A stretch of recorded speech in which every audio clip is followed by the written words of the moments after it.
नमस्ते छात्राओं। सेमेस्टर 5 के मनोविज्ञान की छात्राओं के लिए जो हमने ब्रिज कोर्स शुरू किया है उसका आज 5वां दिन है और आखिरी दिन है। और आज इस आखिरी दिन हम संगठनात्मक मनोविज्ञान के क्षेत्र में किस प्रकार का करियर हो सकता है या उस संगठनात्मक मनोवैज्ञानिक को संगठना में काम करते समय कौन सी चुनौतियों का सामना करना पड़ सकता है उसके बारे में आज हम इस वीडियो ट्यूटोरियल में जानेंगे। जैसा कि हम जान चुके हैं कि औद्योगिक तथा संगठनात्मक मनोविज्ञान यह मनोविज्ञान की ऐसी उपायोजित शाखा है जो संगठना में संगठना एवं व्यक्ति तथा उसका काम इन सभी के लिए मनोवैज्ञानिक सिद्धांतों का किस प्रकार से उपयोग हो सकता है और संगठना में जो समस्याएं निर्माण होती है काम को लेकर या व्यक्ति के समूह को लेकर उसके विषय में कुछ सुधार सूचना किस प्रकार से मनोवैज्ञानिक दे सकता है, इस विषय में संगठनात्मक मनोविज्ञान काम करता है। संगठनात्मक मनोवैज्ञानिकों का संगठना में क्या काम होता है उसको जानने की हम कोशिश करेंगे। संगठनात्मक मनोवैज्ञानिक अपने मनोवैज्ञानिक ज्ञान के आधार पर संगठना में किस प्रकार की नीतियां होनी चाहिए, लोगों को लेकर, लोगों के राइट्स को लेकर, उनके अधिकारों को लेकर, काम के घंटे कितने होने चाहिए, काम की जगह कैसे होनी चाहिए, सुरक्षा किस प्रकार की होनी चाहिए, या व्यवहार कर्मचारियों के साथ कैसा होना चाहिए, उन्हें किस प्रकार से वो जो भी काम कर रहे हैं उसका भुगतान उनको कैसे मिलना चाहिए, कितना मिलना चाहिए। ऐसे बहुत सारे विषयों पर जो भी नीतियां निश्चित होती है संगठना में उसके विषय में मनोवैज्ञानिक अपनी राय जरूर देते हैं। काम के लिए कर्मचारियों का जब चुनाव करना होता है तो कभी मनोवैज्ञानिक परीक्षणों द्वारा या कभी साक्षात्कार के द्वारा या कभी अलग अलग पद्धतियों का इस्तेमाल करके सही काम के लिए सही व्यक्ति को किस प्रकार से चुना जा सकता है, इसके स्ट्रेटेजी बनाना और उसको अमल में लाना, उसको उपयोग में लाकर प्रत्यक्ष रूप से कर्मचारी चुनाव की प्रक्रिया में भी मनोवैज्ञानिक शामिल होते हैं। कर्मचारियों को अलग अलग समय पर प्रशिक्षण की आवश्यकता होती है जिससे उनका डेवलपमेंट हो। कभी स्किल डेवलपमेंट करवाना होता है, नई टेक्नोलॉजी के साथ उनको नया ट्रेनिंग देने की आवश्यकता होती है, या कभी कई सालों तक एक ही काम करते करते थोड़ा सा अलर्टनेस कम हो जाता है या थोड़ा सा मोनोटोनस हो जाता है, थोड़ी जो रफ्तार होती है काम की वो धीमी पड़ जाती है। तो ऐसे में भी बीच बीच में हर 5-10 सालों में भी कर्मचारियों को प्रशिक्षण देने की आवश्यकता होती है जो व्यक्तिगत रूप से भी उन्हें सहाय करती है और काम की जगह पर उनका जो काम का इन्वॉल्वमेंट है वो भी बढ़ाती है। कभी कभी व्यवस्थापन जिस प्रकार से संगठना का हो रहा है उसमें भी सुधार की अगर आवश्यकता हो तो उसका विश्लेषण करके वहां पर भी संगठनात्मक मनोवैज्ञानिक सूचना देते हैं कि काम किस प्रकार से किया जाए, काम का व्यवस्थापन कैसे किया जाए। इस विषय में भी उनकी महत्वपूर्ण भूमिका हो सकती है। काम की पद्धतियों में भी सुधार ला सकते हैं, मतलब कोई काम करने के एक से अधिक तरीके हो सकते हैं। तो कौन सा काम किस पद्धति से करने से व्यक्ति को सहज होगा, काम अच्छा होगा, समस्या कम निर्माण होगी, पैसे की लागत कम होगी, ऐसे कई सारी लेवल पर जो है मनोवैज्ञानिक अपने सुझाव देते हैं। उत्पादन क्षमता बढ़ाने के लिए भी मनोवैज्ञानिक जो है अलग अलग सिद्धांतों का इस्तेमाल करते हैं। व्यक्तिगत उत्पादन क्षमता मतलब व्यक्ति खुद ज्यादा कंट्रीब्यूट करे, अच्छे से परफॉर्म करे, इसलिए भी मनोवैज्ञानिक प्रयत्न करते हैं। साथ ही संगठना में टोटल जिस प्रकार से काम हो रहा है उसमें भी प्रोडक्टिविटी बढ़े, ये भी उनका उद्देश्य होता है। और इस प्रकार से सभी प्रकार के सुझाव सूचना अमल में लाने के बाद जो उद्देश्य से वो किया है वो काम ठीक से हो रहा है नहीं हो रहा है उसका विश्लेषण कर फिर से नई स्ट्रेटेजी के साथ, नई सुधार सूचनाओं के साथ मनोवैज्ञानिक जो है वो अपना काम चलाते रहते हैं। संगठनात्मक मनोवैज्ञानिक के नाते आप अपना करियर भी कर सकते हैं, आप करियर ऑप्शन के लिए भी उसे चुन सकते हैं। जैसे अभी आप सब ग्रेजुएट लेवल की पढ़ाई कर रहे हैं, इसके बाद जब आप पोस्ट ग्रेजुएट लेवल की पढ़ाई करेंगे, आप जब एमए करेंगे तो आप औद्योगिक तथा संगठनात्मक मनोविज्ञान इस शाखा में स्पेशलाइजेशन भी कर सकते हैं, जिसमें आपको विशेष रूप से इस क्षेत्र में कैसा काम होता है इसका ज्ञान आपको मिलेगा। इसके साथ साथ कुछ पोस्ट ग्रेजुएट डिप्लोमास भी होते हैं, ह्यूमन रिसोर्स में होते हैं, या एमबीए में भी कभी ये कुछ जो इसका पोर्शन है वो एचआर से रिलेटेड होता है। तो इस प्रकार की सारी ट्रेनिंग लेने के बाद आप प्रत्यक्ष रूप से संगठना में अपना करियर शुरू कर सकते हैं। हालांकि इस क्षेत्र में दिन ब दिन अभी जो है मनोवैज्ञानिकों की संख्या जो है वो हर दिन बढ़ रही है। हम कह सकते हैं कि अभी तक के जितने मनोवैज्ञानिकों ने संगठना में अपना योगदान दिया है उनके काम के चलते आज थोड़ी समझ तो इस बात की बढ़ी है कि किसी भी कंपनी को या किसी भी फैक्ट्री को चलाने के लिए सिर्फ लोग और रॉ मटेरियल, पैसा और सारी मशीन्स इतना ही ज़रूरी नहीं होता। तो जहाँ लोग एक साथ काम करते हैं, उनकी मानसिकता को समझकर वहाँ समस्या निर्माण ना हो, और अगर है तो उसे जल्दी से अच्छे से संतोषजनक रूप से दूर किया जाए। इसलिए मनोवैज्ञानिकों की भूमिका काफ़ी अहम होती है। ये इस बारे में समझ तो थोड़ी आज समाज में बढ़ी है, और उसी के कारण मनोवैज्ञानिकों को ये जो करियर ऑप्शन है ये भी अच्छे से सामने आ रहा है। आज काम की जगह पर भी अलग-अलग चुनौतियां निर्माण हो रही है। यांत्रिकीकरण बढ़ चुका है, वैश्वीकरण हो गया है, कंप्यूटर का, तंत्रज्ञान का भी बहुत ज़्यादा उपयोग होने लगा है। तो हर दिन नई-नई समस्याएं आती रहती है जिससे जूझना पड़ता है संगठन में काम करते समय, और इसीलिए मनोवैज्ञानिकों की आवश्यकता भी इस क्षेत्र में बढ़ गई है। कोई भी मनोवैज्ञानिक संगठना में जब काम करता है एक सलाहकार के रूप में, या वहाँ पर वो एक उसकी नौकरी है यही कि वो संगठनात्मक विकास के लिए समुपदेशन करे या कुछ सलाह दे, या अलग अलग जगह पर कंट्रीब्यूट करे। तो दो विशेष क्षेत्र हम बता सकते हैं जिसमें मनोवैज्ञानिक अपना योगदान देते हैं। एक है संगठनात्मक वर्तन, जिसे हम कहते हैं ऑर्गेनाइजेशनल बिहेवियर, जिसे शॉर्ट में कहते हैं ओबी। संगठनात्मक वर्तन जो है वो संगठना में काम करने वाले लोगों के व्यवहार से संबंधित है। मतलब एक व्यक्ति संगठना में खुद एक अकेला व्यक्ति कैसा बर्ताव करता है, उसका व्यवहार कैसा है, उसके व्यवहार में क्या दिक्कत है, उसके व्यवहार में कहाँ सुधार की आवश्यकता है, वो अपने निजी जीवन में और क्या क्या अच्छा कर सकता है, निजी आदतों में कैसे परिवर्तन उसने लाना चाहिए। वही व्यक्ति जब समूह के साथ होता है तो उसके अंतर व्यक्तिगत संबंध कैसे है, वो एक समूह में किस प्रकार से कंट्रीब्यूट करता है कि नहीं करता है। तो नहीं करता है तो उसे ट्रेनिंग की आवश्यकता है क्या। ऐसे बहुत सारी चीजों को लेकर संगठनात्मक वर्तन के क्षेत्र में मनोवैज्ञानिक अपना योगदान देते हैं। जैसे समय का व्यवस्थापन, ये काफी समस्या काफी सारे कर्मचारियों को होती है। घर परिवार, रिलेशंस और काम का भी प्रेशर, वहां पर पूरा आउटपुट देना, तो कई बार समय का व्यवस्थापन ठीक ना होने के कारण समस्या होती है। तो उस विषय में भी मनोवैज्ञानिक जो है सलाह दे सकते हैं और उनमें सुधार ला सकते हैं। स्वास्थ्य संबंधी समस्याएं लोगों को कई बार होती है जो काम में एक दिक्कत बन जाती है, तो उसमें भी किस प्रकार से वो अपना शारीरिक और मानसिक स्वास्थ्य अच्छा रख सके, इस विषय में भी मनोवैज्ञानिक काम करते हैं। संगठना से वचनबद्धता, ये एक महत्वपूर्ण समस्या भी है या एक महत्वपूर्ण बिंदु है संगठना के लिए। आजकल हम देखते हैं कि एक ट्रेंड सा है कि हर कंपनी से एक दो साल में लोग जो है एक कंपनी छोड़कर दूसरी जगह चले जाते हैं। कभी वो पैसे के लिए करते हैं, कभी वो स्टेटस के लिए करते हैं, कभी वो सोचते हैं कि ऐसा करने से वो हमेशा किसी भी एक संगठना से बंद नहीं जाएंगे, हमेशा फ्री रहेंगे, तो नई नई अपॉर्चुनिटीज आती रहेंगी। लेकिन एक व्यक्ति जब अपनी कंपनी को छोड़कर दूसरी जगह जाता है तो वो एक कंपनी के लिए बहुत बड़ा लॉस होता है। एक व्यक्ति का लॉस तो होता ही है, लेकिन किसी भी कंपनी, कोई भी कंपनी जब किसी को हायर करती है, काम पर रखती है, तो अपने संगठनात्मक वातावरण के हिसाब से, काम की जरूरत के हिसाब से उसे प्रशिक्षित करती है, उसे ट्रेनिंग देती है, उस पर पैसा लगाती है।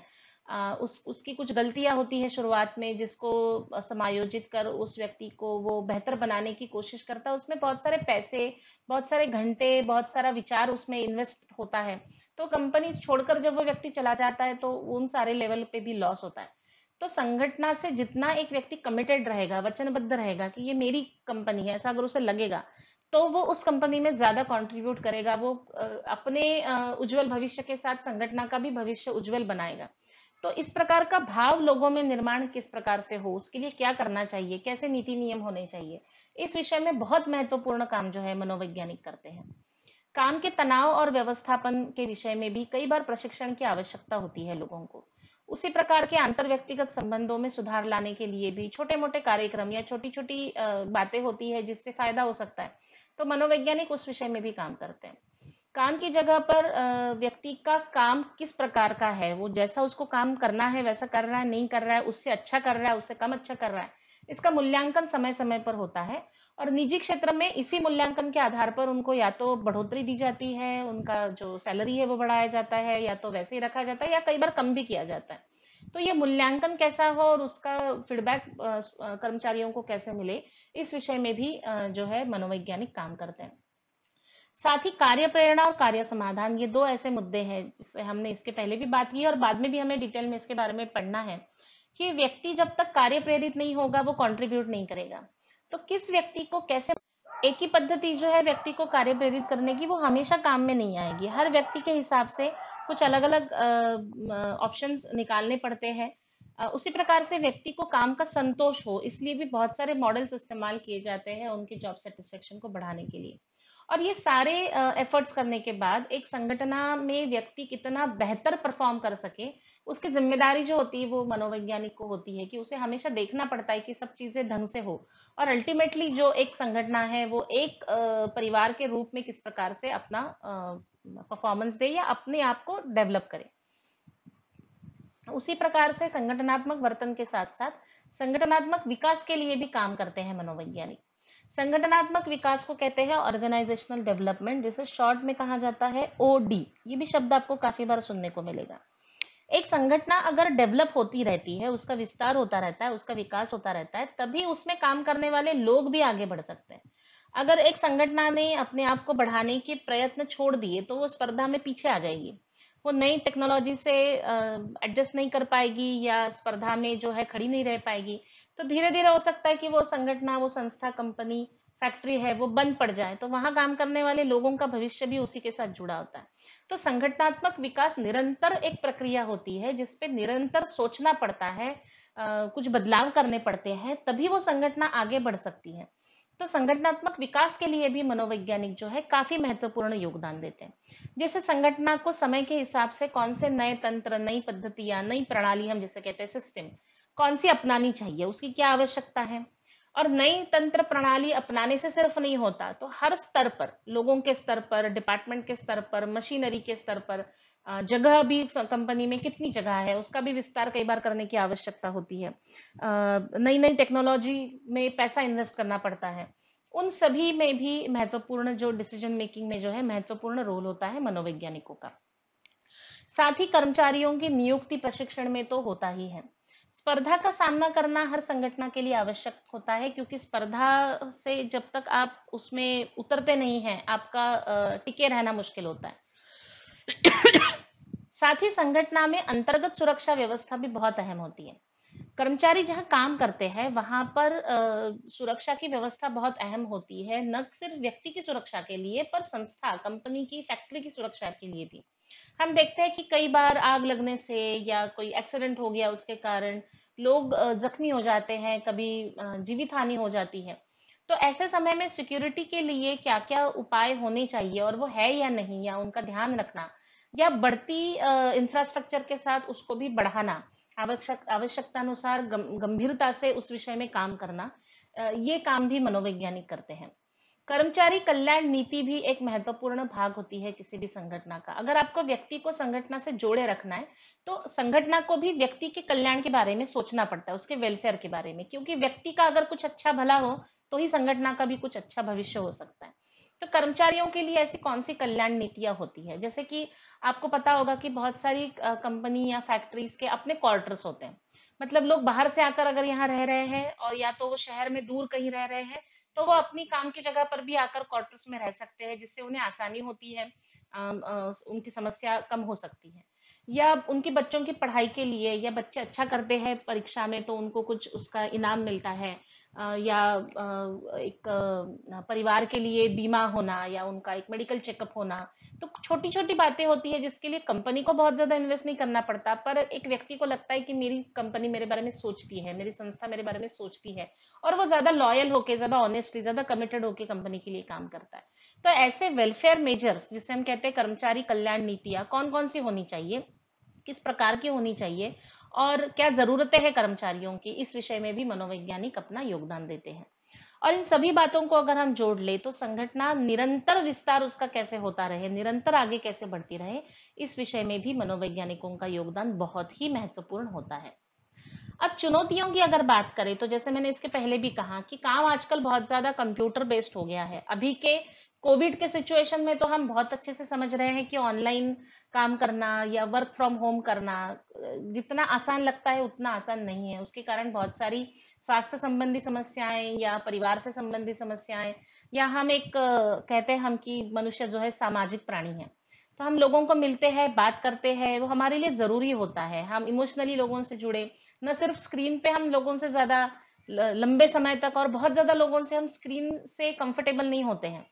तो काम हो जाता है, लेकिन एक जो जुड़ाव होता है या एक स्ट्रेस भी कम होता है जब हम वन टू वन बात करते हैं किसी से, या गलतफहमियां कम होती है, कम्युनिकेशन अच्छा होता है। और ये सब चीजें जब हम वर्क फ्रॉम होम सिचुएशन में करते हैं, तो कई बार उससे कुछ समस्याएं निर्माण होती है, तो उन व्यवहार समस्याओं से भी मनोवैज्ञानिकों को जूझना पड़ता है। ग्लोबल वर्कप्लेस हो गया है। ऐसा ज़रूरी नहीं कि हम जहाँ पर आज बैठे हैं वहीं पर हम काम करते हैं। हम आज यहाँ बैठकर दुनिया के किसी भी कोने में जो कंपनी है या लोग हैं उनके साथ हम डील करते हैं। तो ग्लोबल ग्लोबल वर्कप्लेस होने के कारण भी कभी समय की समस्याएं होती है, कभी समझ की समस्याएं होती है। हमारी भाषा में हमारी जगह पर अलग चिन्ह मूल्य माने जाते हैं, दूसरी जगह पर अलग माने जाते हैं। हमारे यहाँ दिन होता है, उनके यहाँ रात होती है, तो ये सारे समय के भी हमको जो व्यवधान है उसका ध्यान रखना पड़ता है। और इसी के साथ साथ जो आज की आधुनिक जीवन शैली है, बहुत ज़्यादा फास्ट हो गई है लाइफ, बहुत ज़्यादा मॉडर्न हो गई है।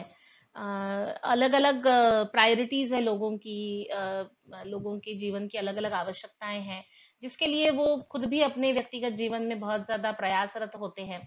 तो ये सारी चीज़ों का अगर जोड़ देखे तो लगभग काम करना, पैसा कमाना, पर्सनल प्रोफेशनल स्ट्रेस को हैंडल करना, रिलेशनशिप स्ट्रेस को हैंडल करना, ये बहुत ज़्यादा चैलेंजिंग हो गया है आज के जीवन में। और मनोवैज्ञानिकों को जब वो लोगों के साथ काम करते हैं तो इन सारी चीज़ों का ध्यान भी रखना होता है और उसका सामना भी करना होता है। अब इन सब चुनौतियों की अगर हम बात करें और उसके बारे में अगर एक मनोवैज्ञानिक को लगता है कि मैं अपनी संगठना में कुछ सुझाव दूं, या कुछ बदलाव मैं बताऊं कि क्या क्या करना चाहिए, अपने ज्ञान का कहीं इस्तेमाल करूं, तो उन्हें और दो महत्वपूर्ण चीजों से जूझना पड़ सकता है, या उनका भी ध्यान रखना अगर आवश्यक है, तभी वो सफल हो पाएंगे। जिसमें से एक है कि आपकी संगठना का जो व्यवस्थापन मंडल है या जो आपके मालिक है, जो ऊपर के टॉप लेवल पे है, उनकी दृष्टि में ये सब चीजें कितनी महत्वपूर्ण है। कई बार मनोवैज्ञानिक अपना काम करके सही सलाह जरूर देते हैं, लेकिन उसमें कई बार खर्चा होता है, पैसे की आवश्यकता होती है, समय की आवश्यकता होती है। तो कई बार जो मैनेजमेंट होती है फैक्ट्री की, या जो मालिक होता है, उसे व्यक्तिगत रूप पे अगर इन बातों की समझ नहीं है, तो वो सोचता है कि इसकी कोई आवश्यकता नहीं है, या इसकी अभी कोई आवश्यकता नहीं है, बाद में देखेंगे, अभी अपने अग्रक्रम दूसरे है, अपनी प्रायोरिटीज दूसरी है, अभी पैसा दूसरे चीजों में लगाना है, ये चीजों के लिए कोई आवश्यकता नहीं, इसको बाद में देखेंगे।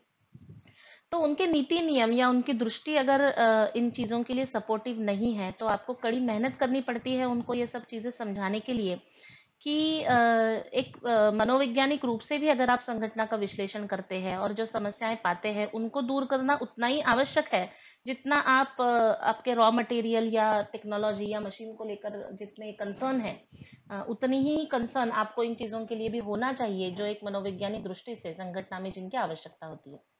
साथ ही आज जो काम करने वाले लोग हैं वो विभिन्न समाज संस्कृति वाले हैं, अलग अलग देशों से, अलग अलग शहरों से लोग आकर काम करते हैं। तो उनके साथ मेल मिलाप रखना, उनके साथ उनकी ज़रूरतों को समझकर अगर आपको काम करना है, तो आपको व्यक्तिगत रूप से बहुत ज़्यादा ओपन होना पड़ता है चीज़ों के लिए। आपको उनके नज़रियों को समझने की आवश्यकता होती है। तो ऐसे बहुत सारी चुनौतियां होती है जो एक मनोवैज्ञानिक फेस करता है। और इसके साथ साथ अपनी अपनी संगठना के काम के आवश्यकता और ज़रूरत के हिसाब से तात्कालिक समस्याएं भी होती है, जो एक संगठना में होती है शायद दूसरी संगठना में नहीं होगी। तो ऐसी बहुत सारी चीज़ों को लेकर जो है मनोवैज्ञानिक अपने क्षेत्र में काम करते हैं। और खुशी है ये देखकर कि वो अच्छा काम करते हैं, उनके कंट्रीब्यूशन को सराहा जाता है, और वो सच में अच्छे बदलाव लाते भी है संगठना में। तो एक महत्वपूर्ण भूमिका सभी मनोवैज्ञानिकों की अपने अपने क्षेत्र में होती है। तो ये वीडियो ट्यूटोरियल बनाने का उद्देश्य यही था कि मैं आपसे बात कर सकूं कि इस क्षेत्र में काम किस प्रकार से होता है, और अगर आप भी अपने आप को एक करियर ऑप्शन की तरह इसको अगर सोचते हैं, तो आपको एक चित्र समझ में आए कि काम किस प्रकार से होता है और चुनौतियां किस प्रकार से होती है, और हमें अगर आगे बढ़ना है तो हमें भी अपने आप को किस प्रकार से ढालना पड़ेगा। तो यहाँ पर ये वीडियो ट्यूटोरियल खत्म होता है, और यहाँ इस 5वें वीडियो ट्यूटोरियल के साथ हमारा ब्रिज कोर्स भी आज खत्म होता है। इसके बाद अगले हफ्ते से हम लोग अपने सिलेबस की ओर बढ़ेंगे। पहले यूनिट से शुरुआत करेंगे। सबसे पहले मैं हर एक यूनिट के नोट्स एक के बाद एक आपके साथ शेयर करूंगी। उससे संबंधित आपको कुछ असाइनमेंट्स भी मिलेंगे, और फिर वीडियो रिकॉर्डिंग के जरिए मैं खुद आपको एक एक कंसेप्ट समझाने की कोशिश करूंगी, फिर उसका फीडबैक भी हम देखेंगे। तो इस प्रकार से हमारे सिलेबस को हम आगे बढ़ाएंगे। अभी के लिए वीडियो ट्यूटोरियल यहीं खत्म। इसके बाद हम अपने सिलेबस की शुरुआत करेंगे अगले हफ्ते से। तो अभी के लिए ये वीडियो ट्यूटोरियल यहीं ख़त्म हो रहा है और हमारा ब्रिज कोर्स भी ख़त्म होता है। Thank you.